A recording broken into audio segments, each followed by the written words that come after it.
इतना ही शांत नहीं हुआ, मन शांत नहीं हुआ। जेल खाने में, कैद खाने में डालने के बाद भी हमेशा हमेशा उसको अपने सेवकों से कोड़े के द्वारा मार मरवाता था। लेकिन श्रेणिक तो सम्यक दृष्टि जीव था, मेरे कर्म में यही लिखा था वही हो रहा है। लेकिन ये जो कुछ हो रहा है वो शरीर को हो रहा है, मेरी आत्मा को तो कुछ नहीं होता। और जब जब भी उसे कोड़े की मार पड़ती, मुख से क्या निकलता था? वीर वीर की आवाज निकलती थी। एक दिन संयोग ऐसा बना, मेरा कहने का तात्पर्य ये था ना कि हठाग्रह कितना बड़ा नुकसान करता है, ये हठाग्रह कितना बड़ा मिथ्यात्व है, इसको समझना है हमें। और हम कई बार हठाग्रह में कितने उलझ जाते हैं, कितने उलझ जाते हैं, परिवार के अंदर, रिश्तेदारों के अंदर हम कितने उलझ जाते हैं। हठाग्रह छोड़ने के लिए तैयार नहीं, ऐसा ही होगा, ऐसा ही मुझे लेना है। ये कौनिक का हठाग्रह तो देखिए, संयोग से कौनिक एक बार माँ चेलना के पास गया, अपने महल में गया और बैठा बैठा खाना खा रहा था, भोजन कर रहा था। मध्याह्न का समय था, भोजन का समय था, भोजन कर रहा था। कौनिक ने अपने छोटे से बच्चे को अपनी गोदी में लिया और बड़ा प्यार कर रहा है, प्यार करता जाता है, खाता जाता है। उसे पता ही नहीं कि कब उसके बेटे ने उसकी थाली में पेशाब कर दिया, कब उसके बेटे ने उसकी थाली में पेशाब कर दिया, उसे पता ही नहीं। फिर भी वो बड़ा टेस्ट से खा रहा है और ये दृश्य माँ चेलना उसे देख रही है। और देखते देखते चेलना कहती है, अरे कपूत, तुझे इतनी भी शर्म नहीं? जैसे तू अपने पुत्र को प्यार कर रहा है, जैसे तेरे थाली में तेरे बेटे ने पेशाब कर दिया, तुझे पता नहीं चला, वैसे तेरे ही पिता ने तुझे कितने कितने प्यार से पाला पोसा है, तुझे पता है? अरे मैंने तो तेरे को जन्म से ही फेंक दिया था, तेरे जैसे दुष्ट बेटे को रख के क्या करती? तू तो दुष्ट प्रवृत्ति का था।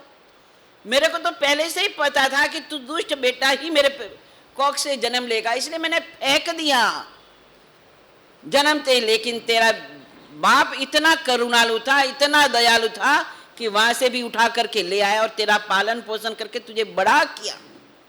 लेकिन आज उसी पिता को तूने जेल खाने में बंद करके, एक राज्य के लोभ में आकर के, राज्य की सत्ता को प्राप्त करने के लिए तूने उस बाप के साथ कितना बड़ा अन्याय किया। इतना ही नहीं, रोज कोड़े की मारे भी मरवाता है।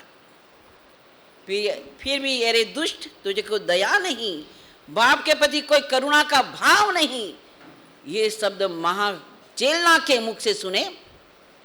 चेलना बड़ी महासती रानी थी और उसके कालजे में बड़ा खटक गया और वो दौड़ा दौड़ा पिता को जेल खाने से मुक्त करने के लिए जाता है। लेकिन सैनिक देखता है कि अरे सामने कौन आ रहा है, कौनिक आ रहा है, बड़ा भागता भागता आ रहा है। उसने कहा अभी भी इसका मन भरा नहीं,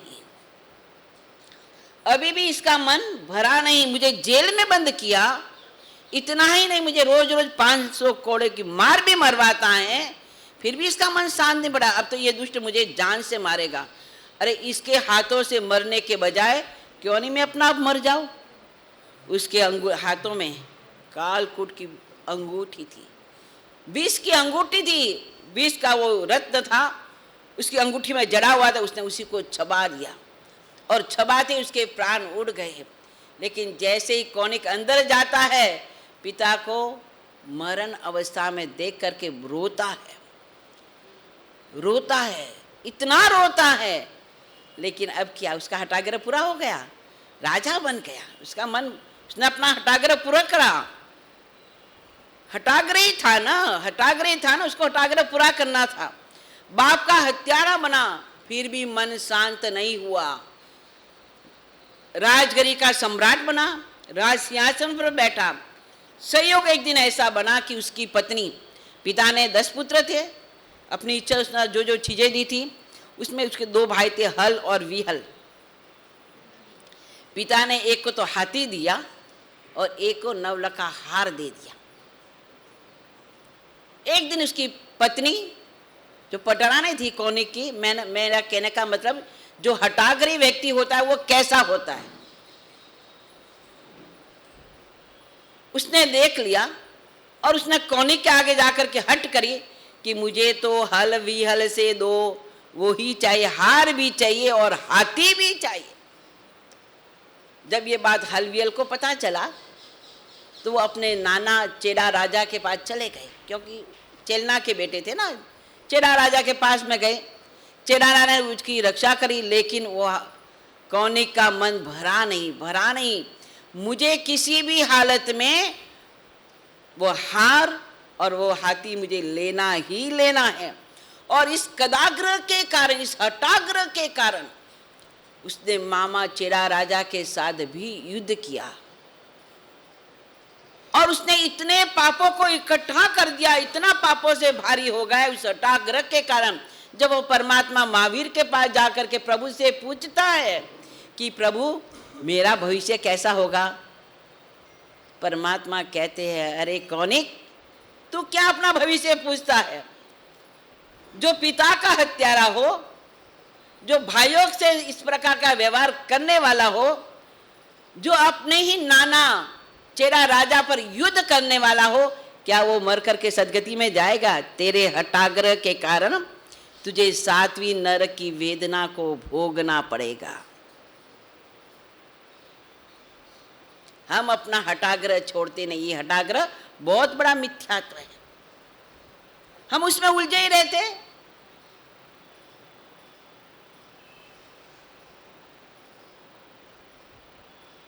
हठाग्रह के कारण लंका का विनाश हो गया, रावण का विनाश हो गया, कौरवों का विनाश हो गया, और हठाग्रह के कारण कौनिक का भी विनाश हो गया। मैंने बाहर की चीज नहीं, अपने ही शास्त्रों की बात बताई। ये हठाग्रह कितना नुकसानदायक है। क्या हमारे पास ऐसा हठाग्रह होना चाहिए? हठाग्रह हमारी आत्मा का भयंकर शत्रु है, उसको त्यागना पड़ेगा।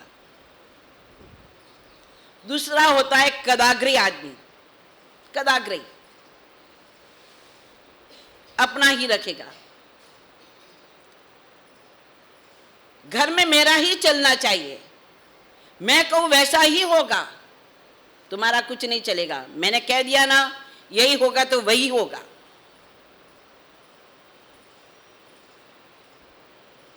कई शासन में भी ऐसे लोग होते हैं, कई समाज में भी ऐसे लोग होते हैं जो अपना कदाग्रह लेकर के घूमते हैं, अपना ही कदाग्रह रखेंगे, बस मैंने कह दिया ना वही होना है। पर उसे वो नहीं समझता कि इसके कारण, इस कदाग्रह के कारण हमारा कितना बड़ा नुकसान है।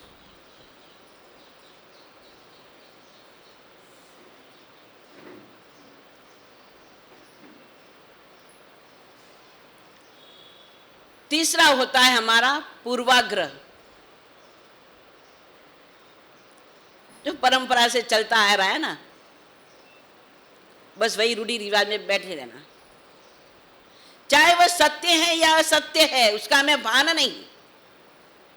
पंजाब के श्री विजय वल्लभ सिंह जी महाराज साहिब ने, जब हमारे समाज में बहुत सारी रूढ़ियां चल रही थी, बहुत सारी रूढ़ियां चलती थी, कन्याओं को बेचने की, जब औरत का पति मर जाता था तो उसको अंदर बैठना, ये सब शोक का वातावरण रखना, गुरुदेव ने, पंजाब के श्री गुरुदेव ने घोड़वाल के अंदर ऐसी बहुत सारी रूढ़ियों को खत्म कराया। बेटियों को बेचा जाता था, यानी कि पैसा देकर के बेटे वाले से पैसा लेता था और अपनी बेटी की शादियां करता था, ये रिवाज था।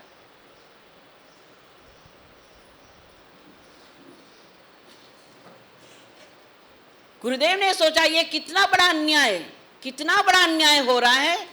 वो कहते हैं हमारी पूर्वजों की रीति है। गुरुदेव ने ये मिटाया।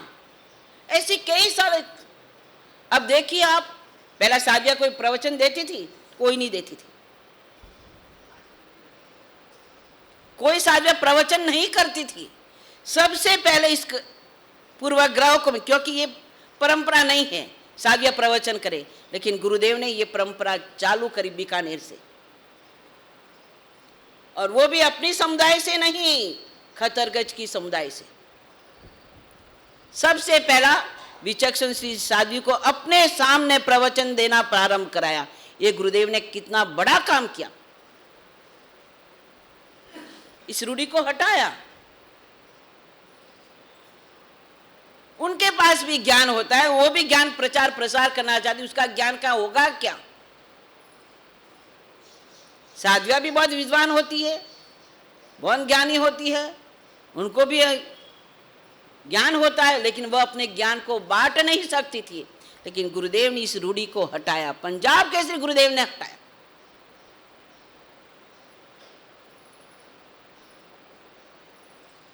जब बाल विधवा हो जाती थी औरतें, तो बेचारा साल भर तक घर में बैठ करके, एक तो पति का वियोग और दूसरे घर में बैठे रहना, कई घर से बाहर नहीं निकलना। ये कैसी गलत रूढ़ी है? हमारे पूर्वजों की रूढ़ी है बाहर नहीं जाना। गुरुदेव ने कहा ये रूढ़ी खत्म, उसको थोड़ा सा फ्री करो, बाहर जाए, किसी से मिले, मंदिर जाए, उपासना जाए, वहां जाकर के बैठे, धर्म स्थानों में जाए।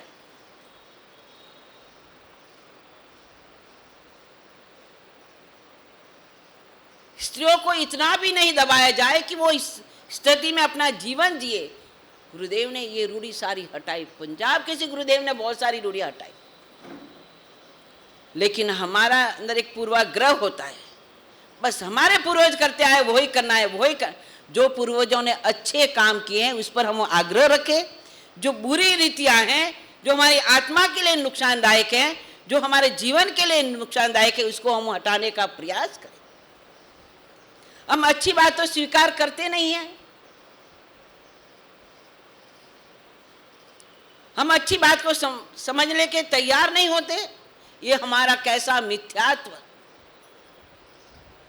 ये हमारा मिथ्यात्व है, पूर्वाग्रह का। सत्य असत्य आग्रह। परमात्मा महावीर का शासन और भगवान महावीर के शासन में अनेकांत सिद्धांत चलता है, एकांतवादी नहीं कि मैंने कहा वही सच्चा है। एक व्यक्ति के साथ मामा का रिश्ता भी हो सकता है, एक व्यक्ति से भाई का भी रिश्ता हो सकता है, एक व्यक्ति के साथ चाचा का भी रिश्ता हो सकता है, एक व्यक्ति नाना भी बन सकता है, दादा भी बन सकता है।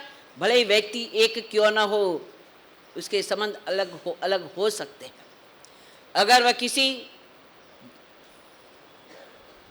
माँ का बेटा है तो उस माँ की बेटी के लिए तो वो क्या बना? भाई बना ना।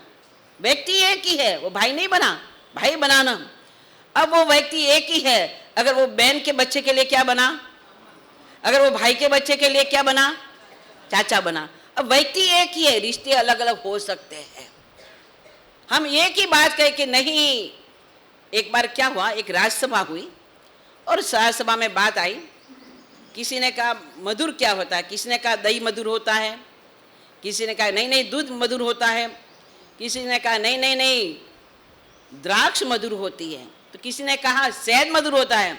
अब राजा विचार करने के लिए मधुर कहना किसको, मीठा क्या होता है कहना किसको, मधुर किसको कहना।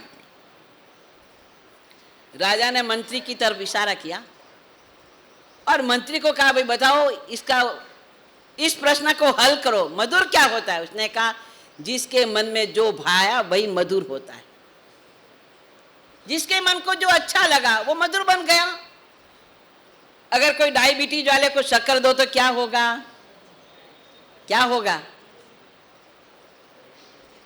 खाएगा क्या। अब किसी के शरीर में संधिवात है, उनको अपन दही दे तो क्या होगा। अब किसी को बीपी हाई बीपी रहता है और उसको हम नमक दे तो क्या होगा। वो तो अपने को जो जमता है वो हमारे लिए मधुर होता है। सत्य असत्याग्रह, हमने कहा वही सत्य है या हमने अपनाया वही सत्य नहीं।